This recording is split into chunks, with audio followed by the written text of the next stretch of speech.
I am Babla Jonathan, and this is the 6 p.m. primetime newscast on Equinoxe Television. We're broadcasting from Cameroon's economic capital, Douala. In our top stories in this edition of the news, one person dies in a fire incident in Lum in the Mongo Division, littoral region of the Republic of Cameroon. The victim was consumed by wild flames. Barrister Yondo Black, former Bar Council president, blames what is happening on the situation of Cameroon on bad governance.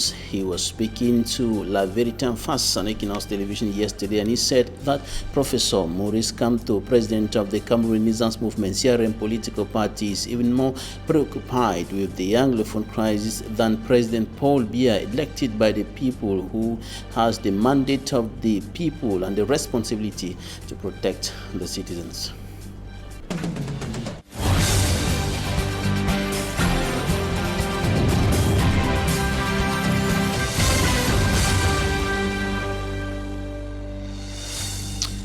A fire incident has killed one person in Lum in the Mongo Division, littoral region of the Republic of Cameroon.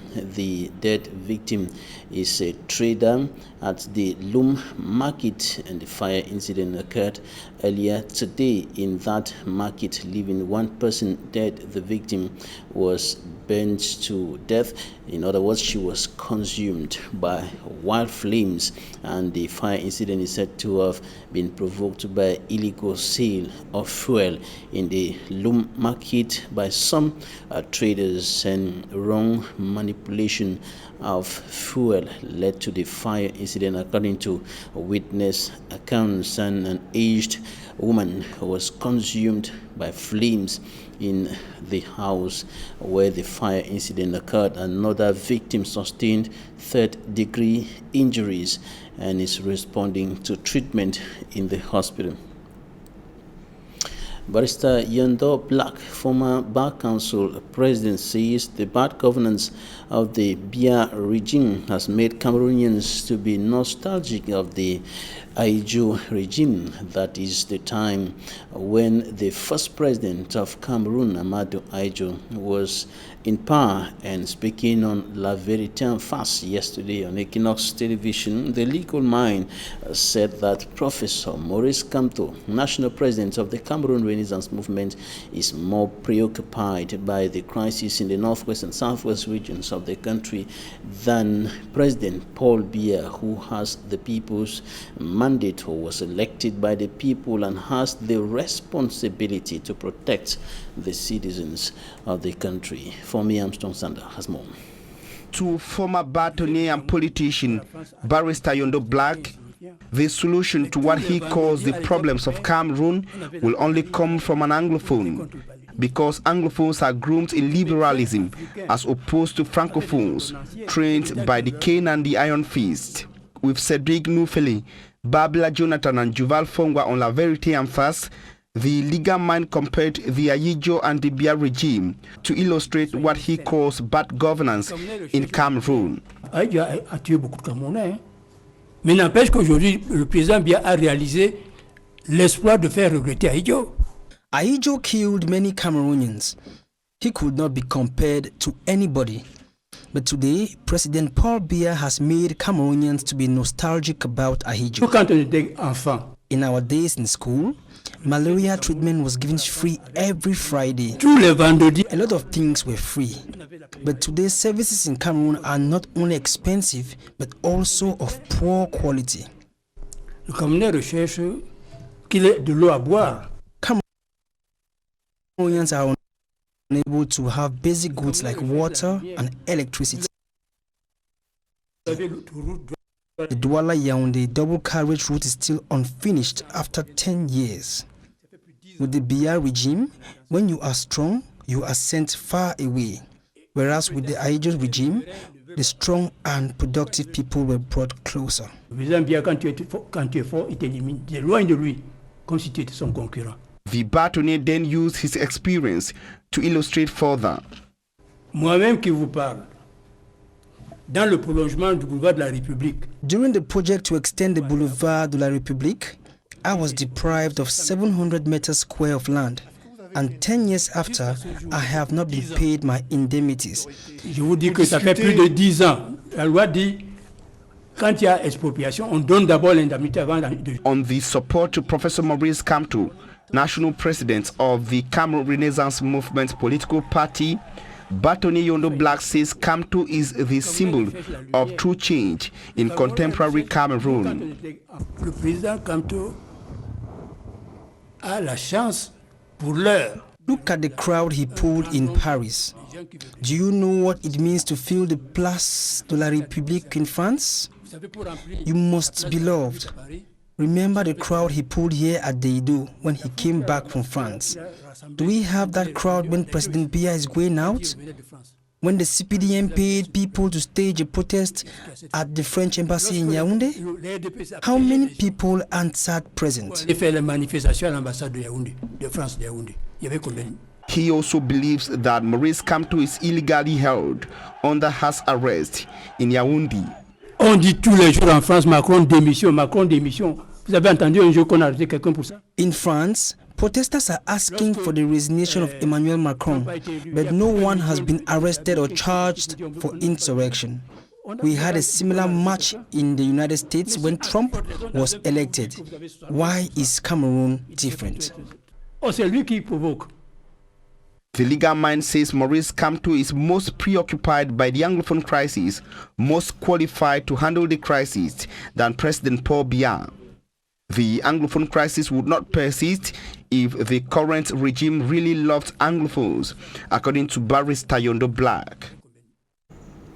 Council officials in Yumojok subdivision in the southwest region of Cameroon have been urged to work hard for the return of peace and normalcy in that municipality and by extension the rest of Anglophone Cameroon. The two northwest and southwest English-speaking regions of the country in crisis for close to 4 years. Today, they were urged by the senior divisional officer of Manyo Division, de Joseph, to work so that life can return to normal in that part of the country. They were commissioned into their functions over the weekend. And in the Mamfe, still in the southwest region of the country, the mayor has announced the construction of a residential area to receive internally displaced persons expected to come back home from neighboring Nigeria. He made this information public during a recent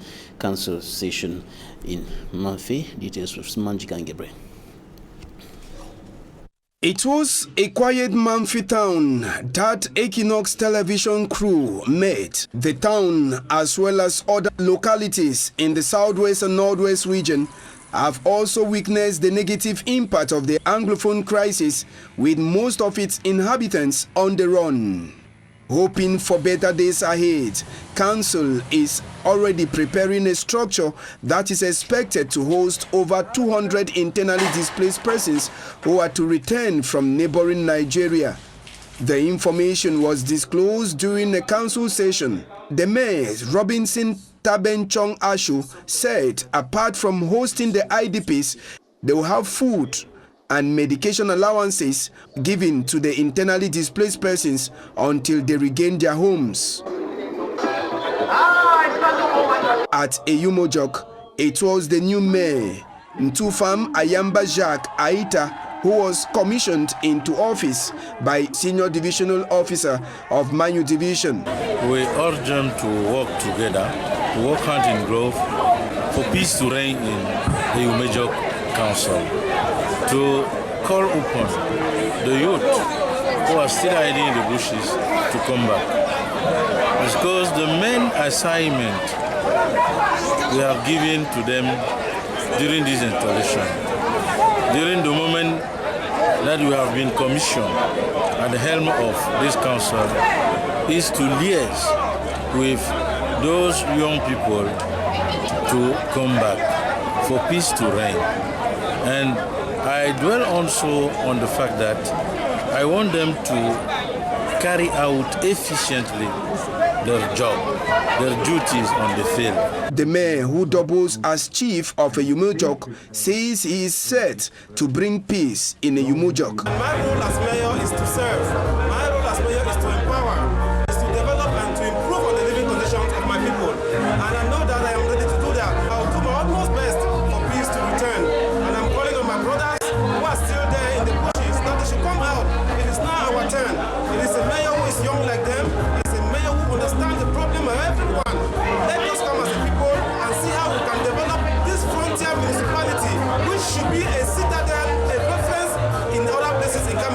even though the town is still shaky. We cannot say there is complete peace until all our sons who are in the bushes will come out to meet us in subsequent ceremonies. But I want to say that there is much peace here in the Umojok subdivision. Umojok is made up of 66 villages and is in between Ikom town of Nigeria and Mamfe of Mayu division. And the report coming up next, correspondent in the Northwest region, Stella, takes a look at how persons living with disabilities are suffering because of the unpleasant and difficult situations in which they find themselves as a result of the crisis and also the coronavirus pandemic. And she also takes a look at how some men and women of goodwill are trying to help them to be able to push through with life. Her report. It is 2 weeks into another academic year in Cameroon. Generally, distribution of didactic materials is the general trend. Institutions and individuals are targeting school-going children but are leaving out persons with disabilities. Our elites seem not to understand that persons with disabilities are a veritable part of the society. They make up about 15% of our nation's population, and they range from youths to women to the elderly. They have been neglected to a great extent. Hardly do I see a ream of papers even given to one person with visual impairment, or a slate, or any didactic material for assorted for persons with assorted disabilities. That is to tell you that inclusion is still somewhat far-fetched in Cameroon. On the streets of Bamenda and in bookshops, school equipment adapted for persons with visual impairments are lacking. Even when they are available, the prices are out of reach for they who have been battered by happenings linked to the socio-political and security crisis. Braille stylus, like what I have here, is 2,500 francs. And that tells you that the life of persons with disabilities is quite an expensive one. It's not easy to even see them. Talking about this braille stylus, you can't easily afford it. To know where to even buy is difficult. This week in Bamenda, Tembom Elvis, a blogger, thinks about they who cannot use normal exercise books during his distribution of didactic materials to internally displaced pupils and students. For those with disabilities have special ability. I've worked with some of them before. They are proven to me that they are more than capable of doing the tasks assigned to people we think are much more normal. And so on this solemn day that we thought we should ask children to go back to school, they are one of the people we also thought we should empower, so that at least as they are going, we will not consider that disability as a factor. Disability is part of a human condition. In the Northwest region, the number of persons with disabilities are increasing due to the armed conflict. Whether the disability is natural or later acquired in life, persons with disability look forward to a day in Cameroon when they will be looked upon as persons with special abilities. For even as inclusion is preached, public buildings are erected without considering those with mobility impairments. Three persons have been arrested in connection to the sale of cannabis, which is an illegal business in the Republic of Cameroon. The 3 suspects were arrested in Buda in the west region of the Republic of Cameroon, and the cannabis they were transporting for sale was coming from Kumba in the Meme Division, Southwest region, or rather Kumbu in the Northwest region of the country. Immaculate Fogwe has more. Bags of marijuana branded as maize and loaded on a 30-seater bus. The 10 bags that left Kumbu in the Northwest region were intercepted by custom officers at the entrance of the town of Mbuda, west region of Cameroon. The sale of illicit drugs promotes insecurity, so we are putting in efforts to combat such practices. The population needs to be protected. En même temps, nous le savons tous, il n'y a pas de guerre sans opium. The discovery was made after the security elements received a tip-off. I would love to call on the entire population to collaborate with us so we can track down criminals. Thanks to the information that was given, we have recorded positive results. We can only succeed if everyone decides to kick off insecurity. The driver, bus assistant, and suspected drug trafficker have been intercepted, awaiting trial. The United Nations is stepping up efforts to ensure that people in remote communities in the Republic of Cameroon are well informed, edified on issues concerning the coronavirus pandemic, and this is why they brought together some community radio journalists in the town of Limbe in the southwest region of the country to train them so that they can effectively and efficiently disseminate information on the fight against coronavirus in the communities. Davidson Maimo reports. Most often, the poorest and most vulnerable population are not reached by conventional media in the fight against the COVID-19 pandemic. Community radio stations, therefore, are the best and reliable source to reach out to the vulnerable local population. The Global Response Plan put in place by the United Nations to accompany the government of Cameroon gives an important place to community radio stations in the risk communication and community engagement component. It is in this regard that a 4-day workshop aimed at equipping media practitioners working with community radio stations was organized by UNESCO in partnership with UNDP to fight against coronavirus misinformation, especially from the social media. Bad quality of information that is reaching to the population in the great towns, but now it can also reach community level. The project, according to the organizers, is based on the need to ensure that maximum number of Cameroonians their right to information on COVID-19 in order to contribute to a stronger commitment of all in the fight against this disease is attained. Because just one person ignorant on COVID-19 is a danger for the whole the whole Cameroon and the world. Participants expressed satisfaction of new techniques learned in delivering messages to combat the spread of the pandemic. As community radio experts, we need to tailor programs towards the needs of our communities. We must inform everybody to that COVID-19 is real. And I have also gathered that it is a fight that all of us must get involved. No one is exempt from it. The objective is to ensure that the population in remote areas who do not always understand messages from English or French fully participate in strategies to fight against COVID-19 and misinformation. This information, even when this information reaches them, they reach them with a language that they cannot understand. Community radio can take this message and give this message in local languages, language that people can understand. Participants at the workshop were drawn from the southwest and littoral for the first phase, northwest, west, center, and south for the second phase. The project shall strengthen the capacity of over 40 community radio stations in all the 10 regions, with a total of 120 community radio broadcasters.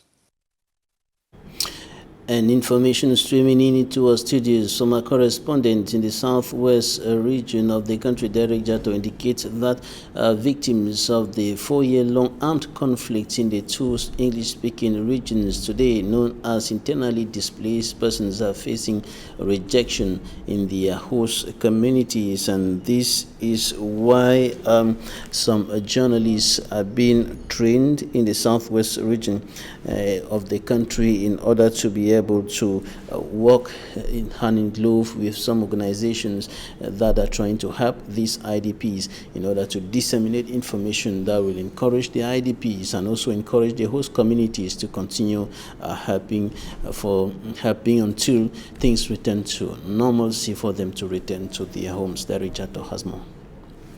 I would like you to write in the chat space. Lecturers of Distance Education Program of the University of Boya in a virtual workshop. So Professor Ephraim Fangla is training us right away. This time around we are looking at quality assurance. Quality assurance in terms of the content, in terms of the language, in terms of the graphic, in terms of maybe even the voice control. Professor Ephraim Fangla is in his South African office. And for 5 days, these lecturers have been exchanging with these South African-based distance education experts from Buea, Cameroon. Yes. It's also enriching for me, and I think that after this, I will be a better distance education instructor. Chief Professor Agbo Bechem, Dean of the Faculty of Education here in the University of Buea, reviewed the 5 days input. Now, the Commonwealth of Learning has given us a second resource person who cannot come here in person, but will also make us know that we can learn by distance. We did the workshop by distance with him.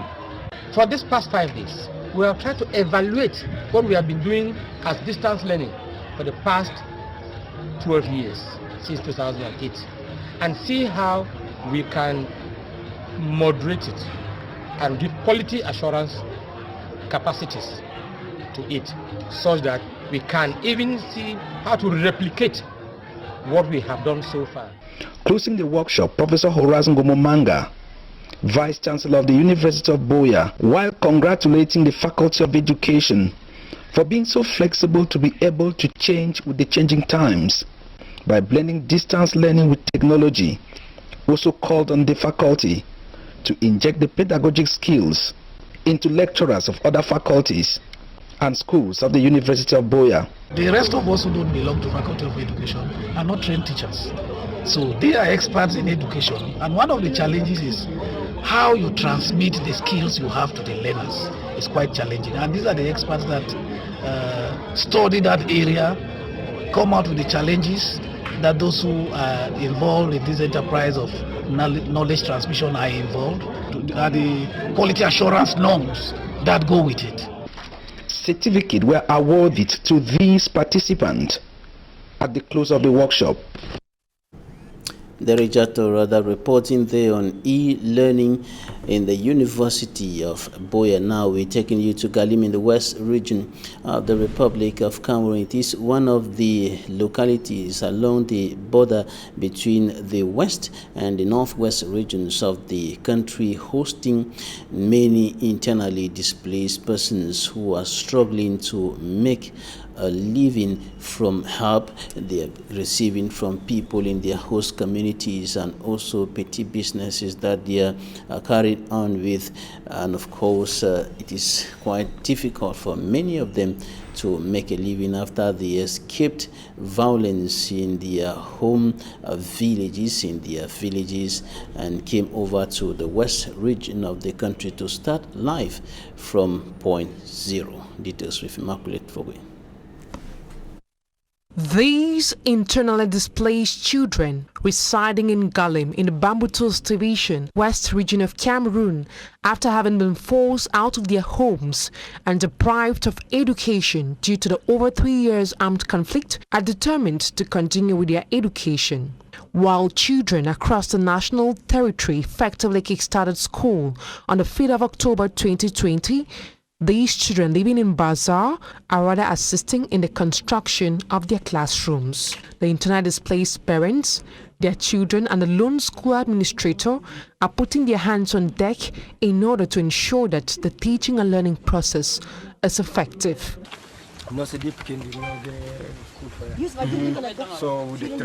The children have not been schooling for several years. So when we arrived here, we told the mayor about our difficulties, and he promised building classrooms for us here in Bazaar. We are still waiting for him to react.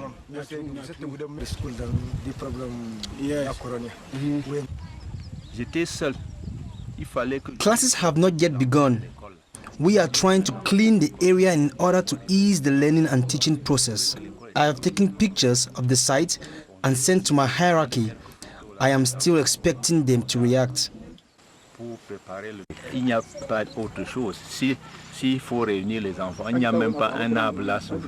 Added to infrastructural challenges, the population of Bazaar lack potable water, electricity, and health centers.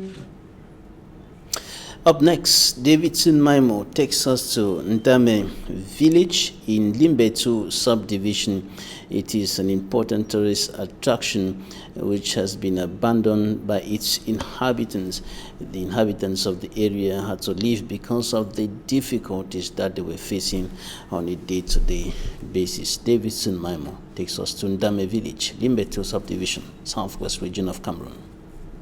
Ndame Island, located within Limbe 2 municipality. It is the second biggest island within Limbe, after the Mondoli Island of Limbe 3 municipality. This island was once inhabited by the Ndame people of the Wovia clan, but as development proceeds within Limbe, the inhabitants of Ndame left the island due to difficulties of having social amenities such as water and food. Going down for water to the shop, going down to buy anything, the journey and the tussle was too much for them. The beauty of the island we are made to understand. The government of Cameroon and other foreign investors have indicated interest in developing the island for touristic purpose. Many people have come here indicating their intention with the government, right from the presidency, to take the islands and rebuild them for a beautiful touristic site. As you can see where we are standing, pure basalt rock, water cannot tamper with it. They have withstand the 6,000 years the well has existed without them crumbling. These are great-grandsons and daughters of Ndame and root the Ndame Island, the ancestral land, to appease their ancestors. As we arrive the island, thousands of bats emerge from the island. The presence of the bats signifies that the ancestors have recognized us, our ancestors have recognized us, that we have come to pay them homage on our land. The people of the once extinct village of Ndame Island say, there is nothing as good as recognizing your root. This is what my village produce. We used to eat these things. They call them mitoli. There's no place sweet like them. So I'm very happy being here in this my ancestral land. Appealing to the state of Cameroon to resettle them since they are without a home that they can call their own. We want to be restated so that we can build our own indigenous community and autonomous village. In the recent publication by the Minister of Territorial Administration, Ndame Island village is well recognized within the villages of Limbe, but without a people to fully establish the existence of the village. Ndame Island village in Limbetu subdivision, southwest region of the Republic of Cameroon. The President of the Republic of Cameroon, Paul Biya, has decided to suspend the implementation of the digital tax collection. The collection of taxes on mobile telephones imported into the country has been suspended by the President of the Republic, and this is contained in a release signed by the Secretary General at the Presidency of the Republic, Ferdinand Gongo, who indicates in the release that on high instructions from the President of the Republic of Cameroon, the Prime Minister, Chief Dr. Joseph Diongute, is instructed to put an end to the implementation of the digital collection of taxes on mobile telephones in the country, and that a better mechanism should be submitted as far as the collection of that tax is concerned. There has been a general outcry on the impact of such a decision on the consumer, who many said will be paying taxes for what he did not actually benefit from, and that some experts have also indicated that it was going to rather increase fraud instead of fighting fraud. It was initially intended to fight against fraud as far as tax revenue collection is concerned, but experts think that it was going to produce rather a negative effect on tax collection in the country and on final consumers. And we talked to Rebecca Enonchon, serial technology entrepreneur, who spoke to us from the United States of America, and she actually analyzed the negative impact that the decision by governments to collect tax on mobile telephones imported into the country through the digital means was going to have on the population and even on tax revenue in the country. Meet her in Talking Point. Well, as concerns the new tax that the government has imposed on telephones, it is not really easy. Customers are not still coming to the market. They are not even still coming at all to buy. Because normally when we buy our telephones, we order our telephones, we always pay taxes at the airport before the phones entering the country. But presently they say customers has to pay and they are asking of 33%. So it's difficult, it's actually difficult. Customers come and even question us, does it mean that if I buy a phone for 30,000 francs, I have to pay 33% of that 30,000 francs to the government? How does that have to pass? As a seller and the tax that the government put on the phones, I don't think that for my own thinking, it's not nice, because what I'm seeing, even only from the day that they mentioned it, it's hard for us to sell. Always running, people are complaining that the tax that they are putting in the phone is not good. No, I'm not okay with the tax. We are not okay with the tax. The mass are not okay with the tax. Generally, not even us, because we are selling. Even the buyers, even the users, nobody's okay with the tax. It's abnormal. Because I've not noticed that in any other country. I don't know, maybe in Europe or America, but here in Africa, I've not noticed that. So we are not okay with the tax. Even the maxis, because of that, we are not selling new phones anymore. Are you getting me? Then, because buyers, they prefer to buy second-hand phone now that they have already used. We selling new phones, we are not okay. And the tax is too much. It's too much. I'm sorry to say too much. So we are not condemning the tax, but if they can reduce the rate of the tax, it can be convenient for us and convenient for the users. Some Cameroonians reacting there, and these reactions were taken before the decision of the President of the Republic to suspend the implementation of that digital tax collection on phones or mobile telephones and tablets imported into the country. And I said earlier that we talked to a serial technology entrepreneur, Rebecca Enonchon. Take a listen to her in Talking Point.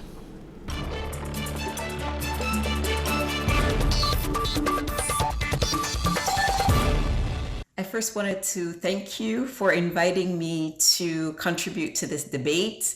Obviously, I feel very, very passionate about this topic. I've been working to try to improve the digital economy and digital entrepreneurship in Africa, in Cameroon, and in the rest of Africa for over 20 years. And so this measure, because it touches the digital economy so closely, is something that I feel very passionate about, and I have a lot to say. Everything is wrong with it. Everything. First of all, I mean, how do you punish a consumer because customs officials were unable to do their job? That's the first thing. Then you have the fact that you have it done in a very intrusive manner that might even be illegal. We're waiting for confirmation from BEAC on whether or not, pulling money from your telephone credit, your airtime, in order to, as legal tender, is something that's legal. And then it's done through this platform that we have absolutely no information on. So what is the technology architecture of this platform? What are the security measures put in place on this platform to make sure that our data, our confidential data, is kept secure? We don't know. And then the platform is actually owned by a third party with a very questionable past. And we have a company that we have never heard of that is in charge. And we don't even understand how this contract went through. So we don't even know what the contract contains. So these are all a lot of questions and problems and issues that I have with the platform. And then when you take all of that and then you add in the fact that this will have a negative impact on this digital economy, which is shown to be so crucial. It's so important that we do as much as we can to support the digital economy, and this goes completely in the opposite direction. So really, those are the issues that I have with this measure. Mobile airtime is not valid tender in the CEMAC zone. There is a list of legal tender in the zone that's written and voted on, and airtime credit is not amongst them.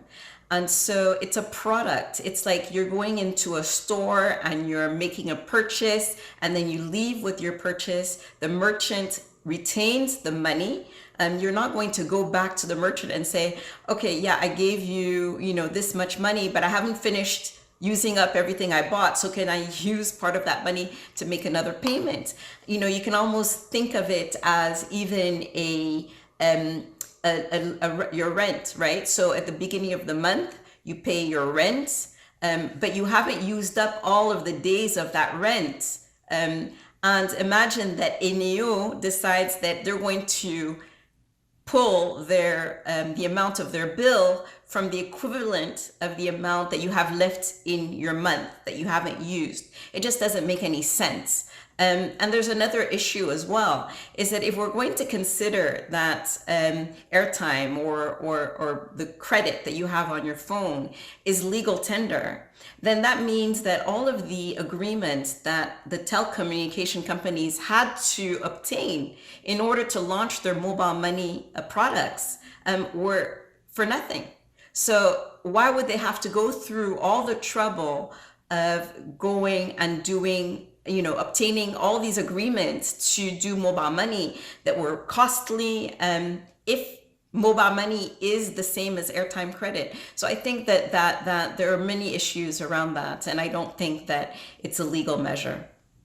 So the impact on the digital economy is obviously, for me, the thing that is the most important. So beyond all of those other issues that make this measure one that's not a positive one, and it has so many negative aspects to it, the one that really touches me is the one on our digital economy. We know, for instance, listen to this number. It's an unbelievable number. 8 trillion CFA. 8,000 billion CFA.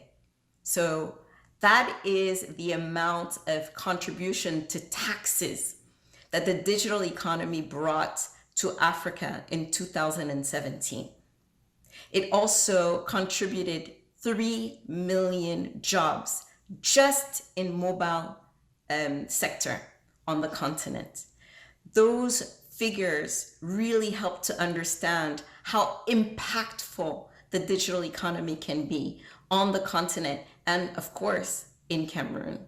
And in Cameroon, in fact, the Ministry of Posts and Telecommunications decided in 2015 that it would increase the contribution of the digital economy to our overall economy from 5% in 2015 to 10% in 2020.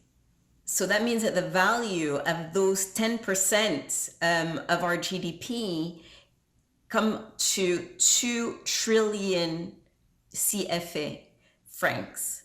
2 trillion, that's 2,000 billion. That's how much our digital economy contributes, according to the Ministry of Posts and Telecommunications, to our economy. So it's very curious to see how important this is.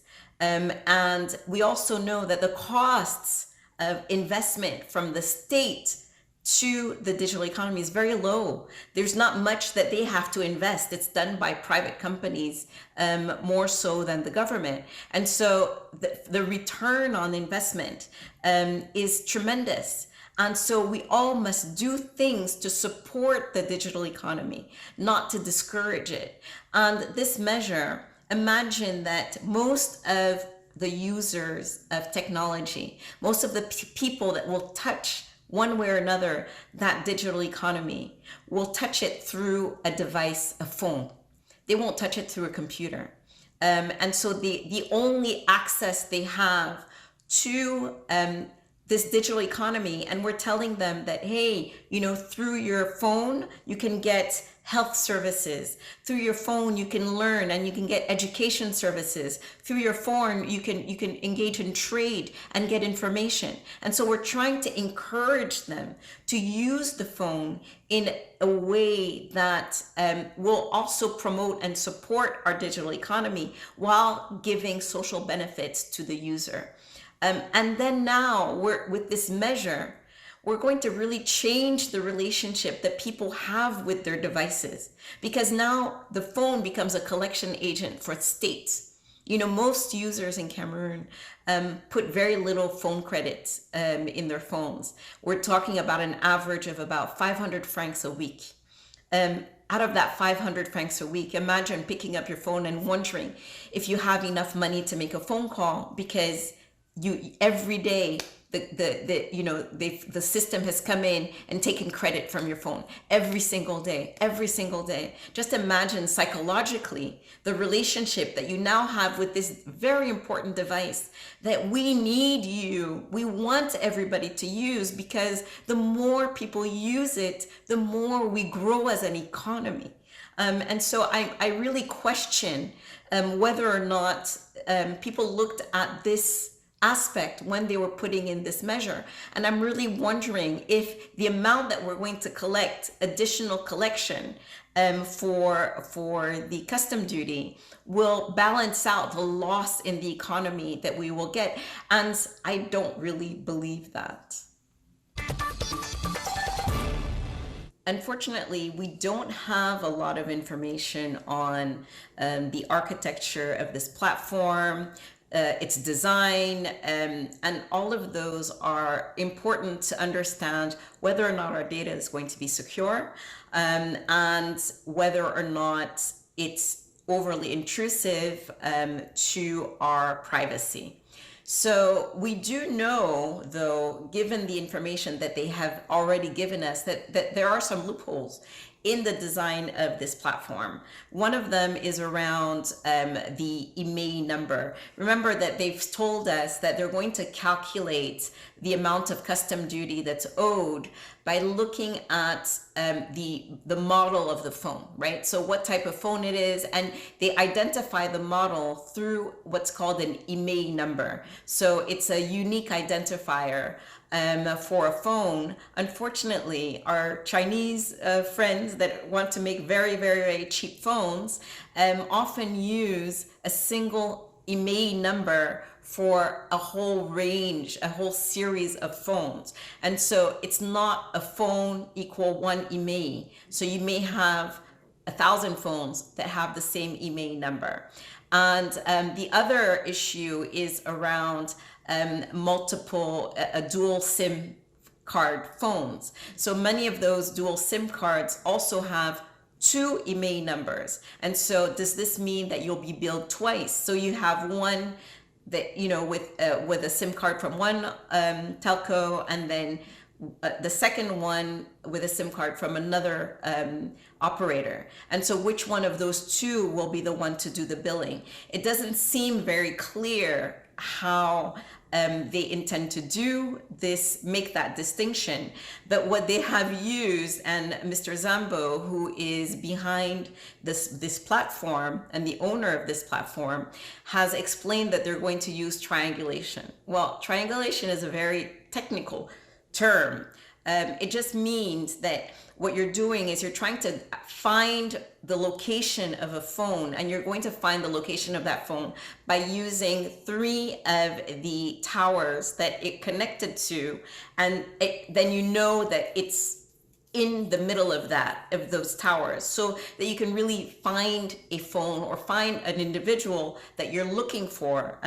This is generally used for, you know, if somebody has run away or somebody has disappeared, you try to triangulate the last location of their phone. And so even government uses triangulation. If they do, they would do so through a warrant. So they would obtain a legal warrant and serve the telecommunications company with that warrant to get information on the location of a phone.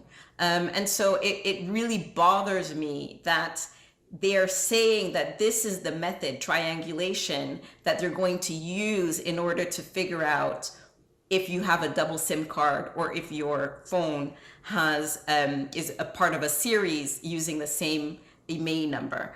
And I feel like they're just throwing out the word triangulation, and it's going to end up as 32 equals 500. It's going to be another one of those stories. But if indeed they are planning on using triangulation, that raises serious privacy issues, because they'll need real-time access to very sensitive data, very, very sensitive data. And that requires technical capacity, that requires a lot more security and technology than we know that this platform has. So, and where is this platform? We have no idea. We have no idea. The platform could be in a secured data center. It could be in Mr. Zambo's office or in his bedroom. We have no idea. But what we do know is that the telcos will be sending data along to the platform, right? So our data, which is very valuable, will be sent to this new platform. How it's being sent, we don't know. And is the data secured? We know that data is so valuable. It's almost like if you're taking money and you're transporting money from point A to point B, you make sure that it's secured. And so for data, we call that encryption. And so you use various encryption mechanisms to make sure that the data is, really secured from your point A to point B. Are they using those methods? Because if not, it's very easy for a third party, a thief, to take that data and steal it and use it for their own purposes. And so it's very serious. We do need to know a lot more about the technology platform. What database they're using, what's the architecture. So many of these questions we simply do not have answers to.